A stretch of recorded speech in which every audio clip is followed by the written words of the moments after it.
Welcome back to Morning Express this morning, and we're glad that you're here with us. Now it's time for us to go on to our person of interest. And our person of interest today is none other than Pius Tofik Namwamba Ababu, who is definitely one who has come into the limelight with quite a number of things. He came in as a political limelight, young, fiery, and with a promise of a different kind of leadership. He earned the title General because of his strong belief in his mentor Raila Odinga at some point, and he was viewed as a defiant, rebellious, and ready for change at any cost. Some have said his political fortunes are taking a dip and has committed political suicide. Our person of interest is none other than Pius Tofik Namwamba Ababu, leader of the Labour Party. Good morning, and thank you for joining us this morning. Quite good CV right there to start with. Yes. Of course, you came into politics as a very fiery and a young man, and we're going to discuss that. But maybe just to first of all understand where you're coming from. Is politics something you envisaged yourself to be in, right from the word go? Not exactly. I wouldn't say that I was cut out for politics, or that I set out from the beginning or from the outset to be in politics. But I would also say that looking at my path, now with the benefit of hindsight, I would say that my early years sort of prepared me for leadership, or for leadership responsibilities. Mm-hmm. Right from primary school, I had responsibilities as a class prefect, as a school captain by the time I got to standard 8. In high school too, I had a number of responsibilities as a prefect, and then later on as a school captain. Mm-hmm. At the University of Nairobi again, I was elected as student leader, and was involved in student politics until when I graduated and left the university. So all along, I would say that I had the privilege or the good fortune to encounter responsibility at every stage of my school life. Okay, so at the time when I was leaving the university, my focus was not even in legal practice. As I was leaving law school, my focus was actually in the world of diplomacy. Mm-hmm. And I had even secured a scholarship to the International University of Japan in Japan. It is a school affiliated to the United Nations, to train as a diplomat. But things took a dramatic turn, and somehow I ended up not picking up the scholarship. Mm-hmm. And as you'd say, the rest is water under the bridge. The rest is so what is it that got you into politics? What is it that enticed you and made you now end up in politics? Because evidently you had the leadership qualities in you based on what you've just said. But of course you are looking at leadership from a different perspective. Yes. But here you are today. Political leadership. Now, two interesting angles, or two interesting pushes got me into politics. Uh-huh. One is professional. I started my professional career as an attorney. I had my own law firm, Ababu Namwaba Attorneys at Law. And I also ran a public interest organization called the Chambers of Justice, uh-huh, which was involved in a lot of public interest litigation, a lot of governance issues. I remember one of the highlight of our activities was an annual scorecard we would produce on the performance of government called After the Promise. And it would analyze how much government had gone to fulfill its pre-election pledges. And we also dealt a lot with matters of public debt. All these issues got me, the work at the Chambers of Justice, got me involved a lot with government. Mm-hmm. While working on issues of debt, we worked closely with the Ministry with the Treasury, and on matters of lobbying and governance, we worked very closely with members of Parliament. At one time, I would actually been invited to make presentations to retreats of members of Parliament. Mm-hmm. But then it dawned on me that a lot of the stuff that I was trying to push as a lobbyist outside Parliament was really difficult to influence legislation and policy from outside the arena. At that time, we were even pushing the agenda of reviewing our constitution, and constitution review was one of the key issues that the Chambers of Justice was handling. Then one time I realized, if you really want to influence the game, you got to be part of the game. You got to play the game. Okay. You got to be among the decision makers. So that really pushed me, especially the question of constitutional reform. And at that time, the momentum was building. I felt that if I sat in Parliament, I would be able to actively contribute to that. And quite incidentally, no sooner had I been elected to Parliament than I became a co-chair together with Abdulkadir Mohammed. We became the two co-chairs of the Parliamentary Select Committee on Constitution Review. And so I got the opportunity to actually influence the spirit, the letter, the character of our current constitutional dispensation. Okay. The other one is local. A former classmate who also happened to come from Budalangi walks into my office one time at the Chambers of Justice and tells me, Chief, there is this irrigation scheme that used to provide comfort to thousands of our people. It collapsed 8 years ago. Do you think it is something that you'd be interested in initiating as a project to revive the irrigation scheme? We started a program, we wrote a proposal, we started fundraising, we revived the irrigation scheme, and it triggered my interest in representing issues of the people.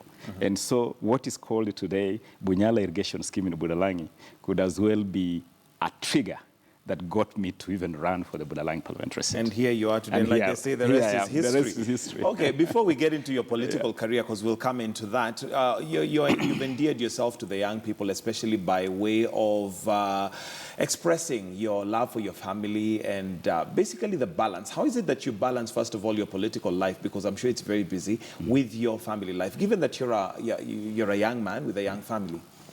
You know, they say that if you value it, you'll find time for it. And there is nothing like you don't have time for something if it really is of value to you. My life has pretty much been defined by family. Right from, I mean, I'm a last born in a family of 8. And so I grew up heavily dependent on family. Being a last born means that your life is pretty much defined by everybody that you're growing under, both in terms of your parents and your older siblings. So I grew up really appreciating the value and the role of family in one's life. And so, of course, when I got my own family, that has sort of that care, that rooting, that grounding, that orientation has sort of transferred to my family, and I'm never in doubt to say that my family comes first above everything else. But I can also confidently say that my attention to my family has never interfered with my work. And even in Budalangi, people appreciate the fact that I really drive family values. I encourage family values. Often I go out, in fact, even before I went to Parliament, I would campaign around with my wife, with my children, and we sort of run the affairs of Budalangi as a team. They help me. I'm there for them. Often when I'm traveling on official duties outside the country, I as much as I can, I take the family along so that during any free time, I can spend time with them, like in the evenings or on weekends. So I create the time. And I can assure you that if you go out of your way to seek that balance, the equilibrium between family and official responsibility, you can find it. You'll get time. And before now we go to your politics, what role would you say your wife plays in your life, especially politically speaking? She's my best friend. Above all else, she's my best friend. She's my supporter number one. When the chips are down, she's the person I seek solace from, the shoulder that I lean on. And even in campaigning, she's my campaigner number one. She's out there doing her thing with women and young people. She's pretty good at it. And she's also my advisor. A lot of times when issues that require you to bounce the ball off somebody and hear that different opinion, I'm able to bounce my ball off her. She has the audacity to tell me off. She has the courage to disagree with me, on certain things. And so I value that relationship because it definitely does add value to my leadership. And it always helps to lean on someone who knows you so well that they know when you're hurting, they know when you're happy, they know when you're hiding something, they know when you're disturbed or bothered. Mm-hmm. They can tell you, they can encourage you, or they can also tell you off. Or they can reprimand you when they can things reprimand are not you. going right. Yes, Okay. yes. Fine. Now, you came into politics, and of course, many of us will remember the vibrant young man that you are and were. And you came in also with a promise for change, a promise for new kind of leadership. And one of the things I'm sure many of us will remember and has defined you so far is the fact that you, first of all, took oath of office and refused to swear in using the president at that time and did that with Raila. But that, of course, has changed over time. And maybe run us through how does that happen that at one point you're such a strong supporter? In fact, I think we do have a clip where you have said that you will stand with Raila to the end. And we'd like to know whether that end reached. Because it seems like that is no longer the case. And if we have that, we could play. All right. And this is what you had to say, basically. And we'll start from there. It's unacceptable to imagine that we can live in a world of either or. That you are either CORD or Jubilee. So that if you disagree with CORD, then you must end up in Jubilee. No, that is absolute hogwash. People must have choice. Okay, that was not the exact one I was looking for, but there's one you specifically swore and said that you will stand with Raila to the end. I remember it. I remember that. But let me just take a step back to that moment on 15th of January, 2008. And you're right that if there is one political incident or political moment that perhaps best defines my character, it was that moment. But that moment has also been misunderstood to be a moment of rebellion or impetuity. It was not. It was not rebellion. It was a moment of expression of a very deeply held conviction, actually. That's the word. It was conviction. It was not disrespect to His Excellency President Mwai Kibaki. It was not, absolutely. It was symbolic. It was symbolism, actually, symbolism at its best, because what I was objecting to is what I believed to be in that moment, that democracy had been defiled. And especially after the heady 2002 election that took Kibaki to power, I normally call it the yote yawezekana moment. The yote yawezekana moment, when everything seemed possible in this country. Killing and slaying the dragon of tribalism seemed possible. Haki na usawa. You know that line in our national anthem, may justice be our shield and defender. It seemed possible. Everything seemed so possible. You say seemed possible. Has that changed over time? It changed between 2003 and 2007. And for me, I was mourning a lost opportunity. An opportunity when we had a grand opportunity to deepen and entrench the culture of democracy. Then you go into an election where you just throw all that through the window. And so, for me, Kibaki and Raila, to me, were symbols. One, a symbol of defiled democracy and sort of a lost opportunity. The other one, a symbol of the struggle to sustain that. And so, in that moment, I was merely sending out the message that we cannot let this pass. Just like that? Without objection. Without objection. Without objection. And which then leads me to the next point you raised, my relationship with Raila Odinga. I enjoy a fantastic relationship with Raila Odinga even today. On a personal level? Yes, we do. We enjoy a fantastic relationship. We talk. Anytime we meet, we have a very, very cordial, very warm relationship. I always wish him well. It just became untenable for me to operate within the ODM environment. Untenable because of the manner in which things were happening, because as you say, I was attracted to politics because of the opportunity to be part of doing things differently, not to come in and be part of the status quo. And that's why today, if you ask me my greatest contribution to Kenyan politics, my highest moment is when I sat at Uhuru Park and saw Kibaki lift aloft the new constitution of this republic and offer this country an opportunity to break with the past. Okay. That two young men, myself and Abdikadir Mohammed, were able to shepherd that process through parliament. For me, that was a highlight of actually being part of transformation. I hoped to bring that transformation to ODM.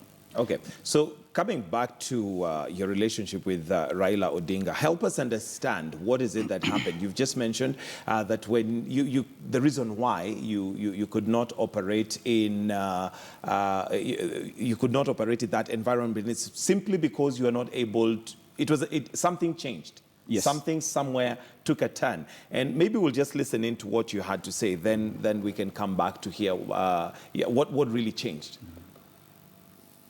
We stand firm by Raila up to the very end. We'll stand by Raila right to the very end. So did the end come? The end, you see, the end is subjective, and the end is relative. The end can be physical. The end can be in terms of a vision or a goal or a dream. The end can be in terms of an objective. That sounds like you're escaping the question. No, I'm Did not. the I'm end coming come? to the question. Okay. I'm coming to the question. The end came in terms of realizing that some values you imagined you shared deeply may really not be the reason why you are together. You see, a political party, in my honest view, is like a private members club. You belong to a political party because there are certain things that have brought you together, certain things that bind you, certain things you believe in.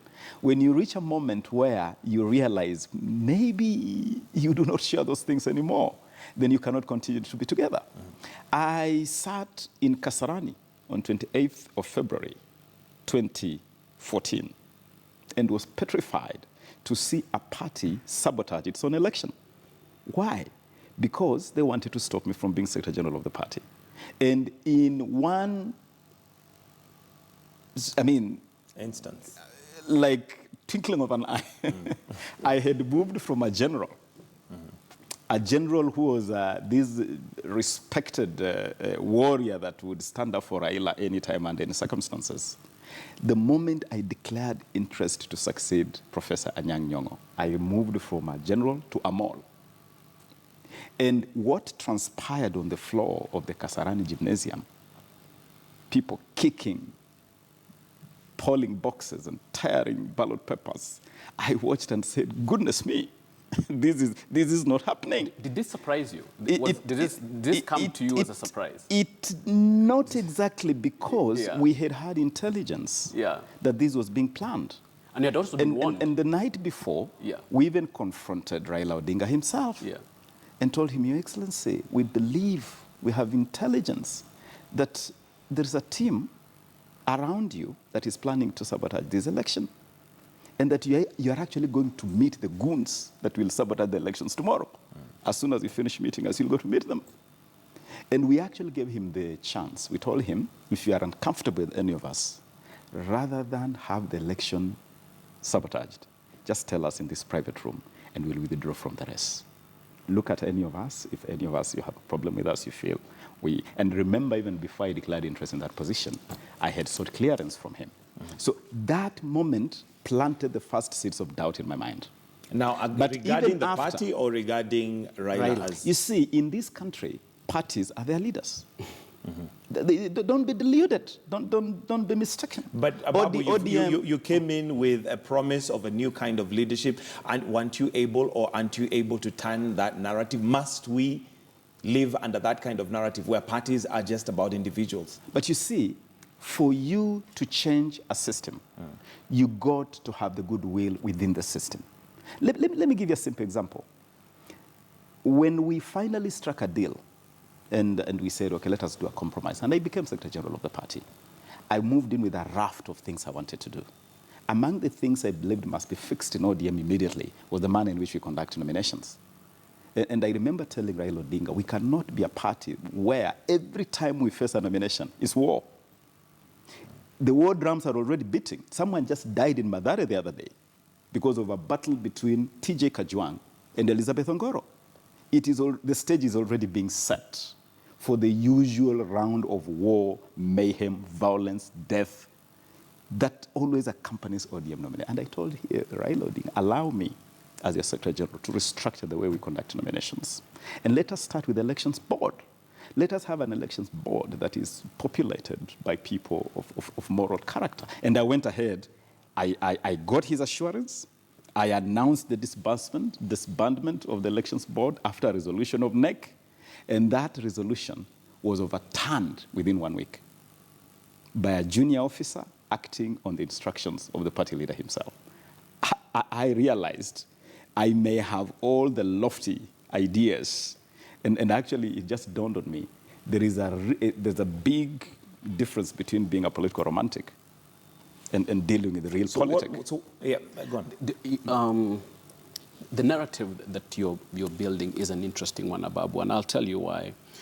I was listening to you and your genesis of why you wanted to get into politics, and you said that when you were doing the Chamber of Justice, you realized that one way of actually effecting change is for you becoming part of the system. Mm-hmm. And now, in hindsight, you are saying that the system did a number on you.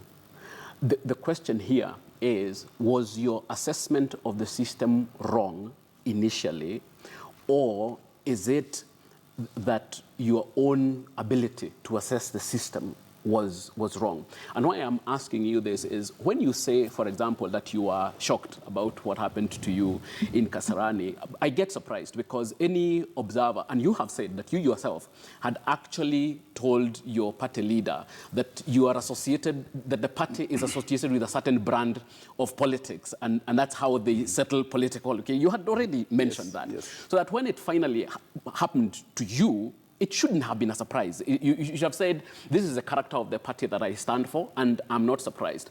But do you understand, though, Ababu, why the people who you spoke for then feel that you have betrayed them? Do you understand their feeling now? Because there's a feeling that, you betrayed the party. There's a feeling that there's a more narrative that Omar was building yesterday, and we are going to come to that. But do you understand the frustration of the people who believed in you in the party, given you knew you? You see, the tendency in this country is for people to proceed on blind loyalty. Because you are loyal to Raila, if I follow Raila, I am a hero, I'm a general. If I disagree with Raila, I'm a betrayer. And it has happened, by the way, to many people. William Ruto was a celebrated warrior in the Luo nation after 2007 because he stood by Raila to Aman. Today, he is a betrayer because he disagreed with Raila Odinga. Musalia Mudavadi, in 2012-2013, after he left Raila's side, became a project of Kibaki. He became, he was even called a demon. He was Christian, all sorts of things. Mm-hmm. He comes back to work by Raila. Oh, he's now a hero. Mm. Now he can go to Kondele and receive. So it's really not a question that anybody feels you betrayed any. It's not about a cause. It is about blind worship.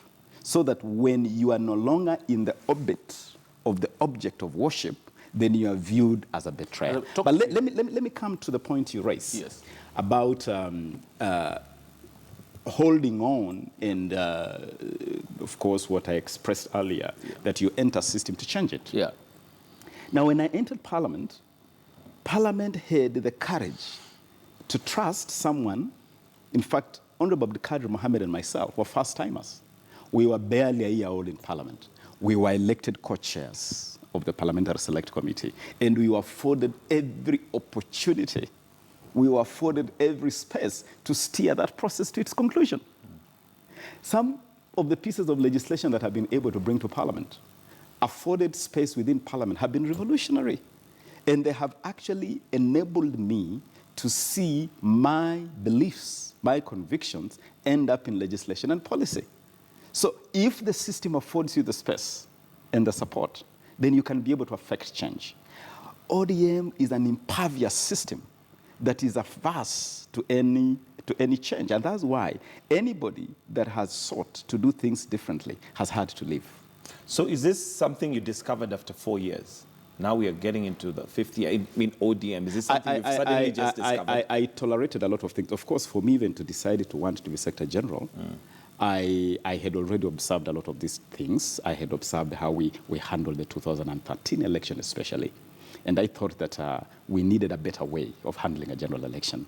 We needed a better way of managing a presidential election.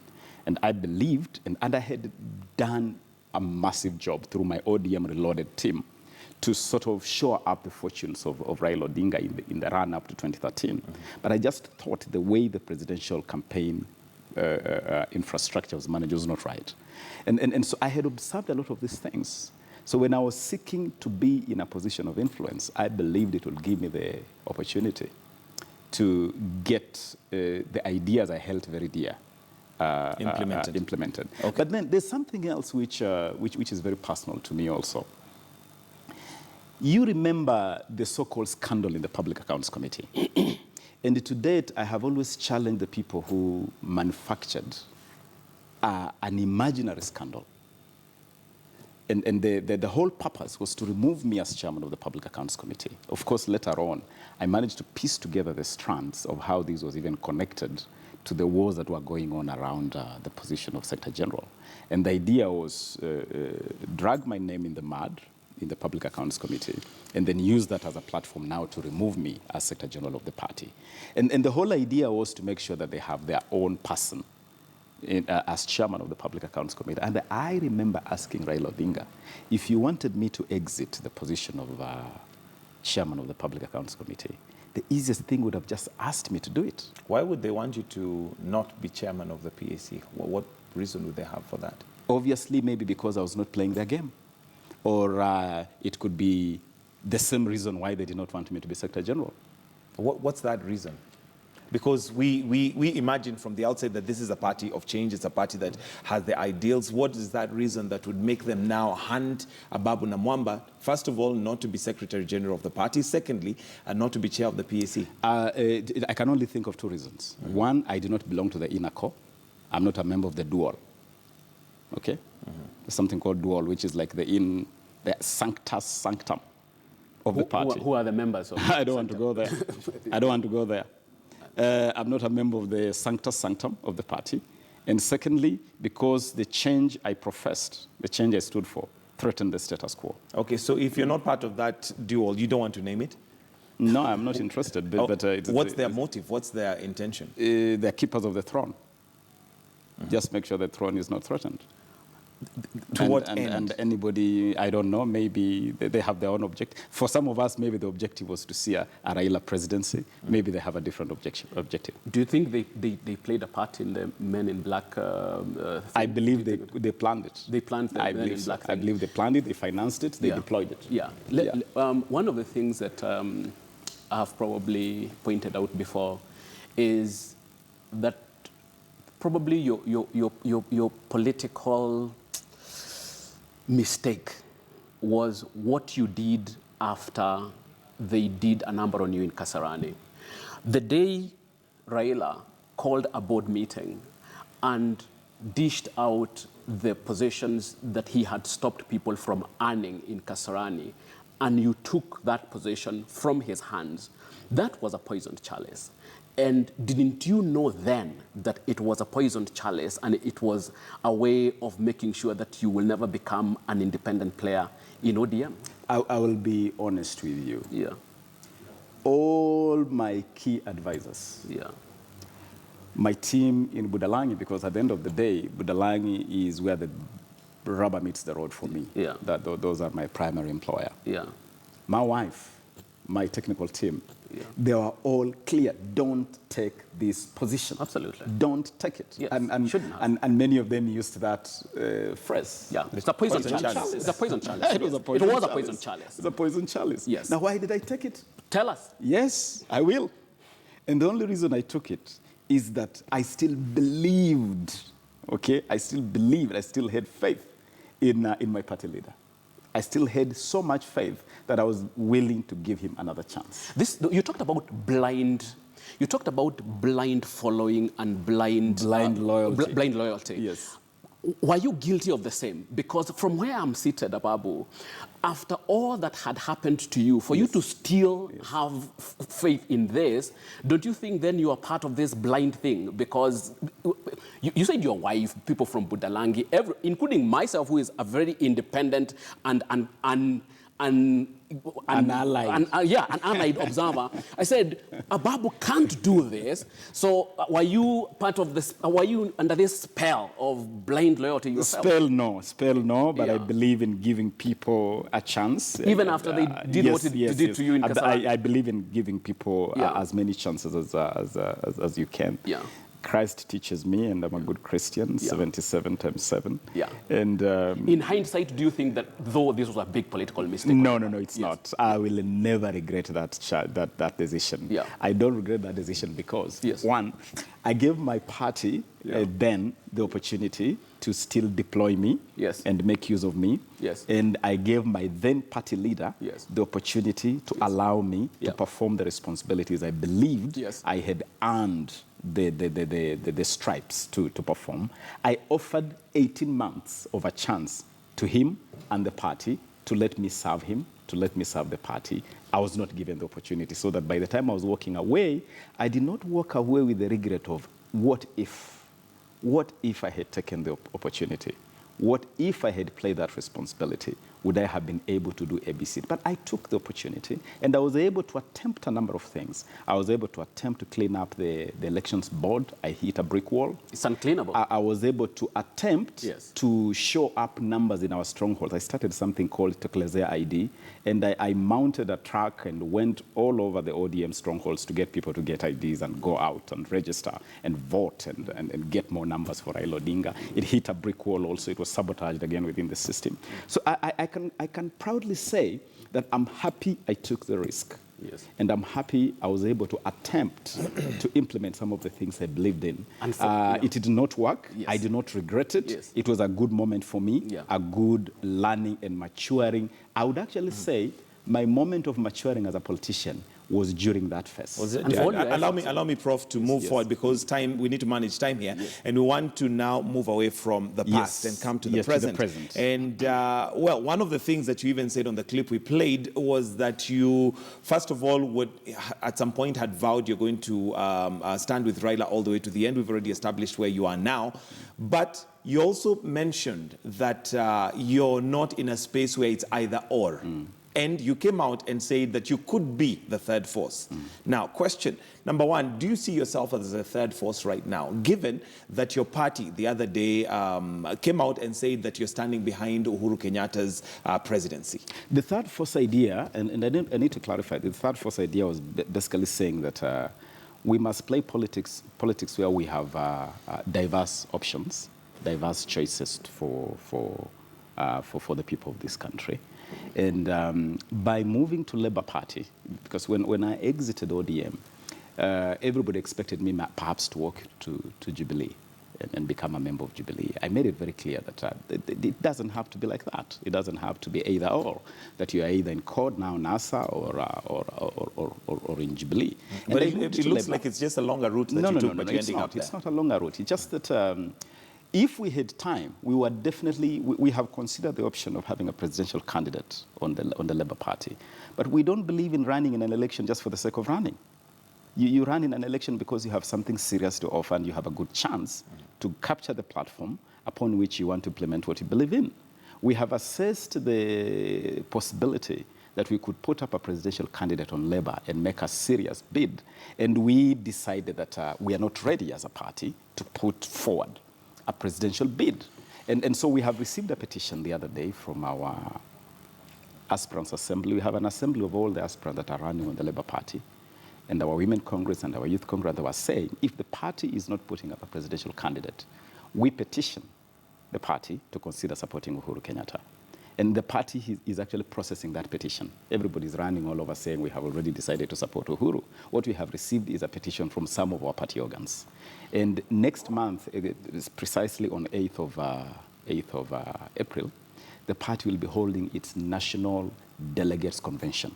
Okay, so as we stand right now, you're not supporting Uhuru. It's not yet on paper that We have a petition from the Aspirants Assembly, the Women Congress, the Youth Congress. Those are the very key segments of the party. NEC has accepted that petition, but it cannot be presumed to be a done deal until the highest decision-making organ of the party has received that petition and passed its verdict, which will be done on the 8th of April. Yeah. And that decision is a pragmatic decision. The pragmatic decision being that if you're not going to have a presidential candidate, then consider supporting this candidate. Okay. I just wanted to tie this to the argument we had, Mr. Ababu, that when you left, for all your efforts in ODM, when you left with a tug of more. And I remember making an argument against the Men in Black fiasco, and some ODM supporters argue that it was necessary to do what they did in Kasarani because they needed to stop Ababu Namwamba, who was a Jubilee mole. Now, given your new move to support Uhuru Kenyatta, don't you think you're lending some credence to the purveyors of the mole theory? Absolutely not. Yes. Absolutely not. Yes. That was an excuse. Yes. You do not move from being a general to a mole overnight. Yes. It's an excuse. There are people who believe Yes. I should not have been allowed to become Secretary General because they feared Yes. the kind of changes that they knew I would institute. Yeah. And that's why for the 18 months when I was Secretary General, every effort was made to plant roadblocks in my path. And I think for those 18 months, I proved that given an opportunity, I was going to serve this party with distinction, as I have done previously. Yeah. But as you put it, for me, ODM is now the past. I am very proud of the period I served in ODM.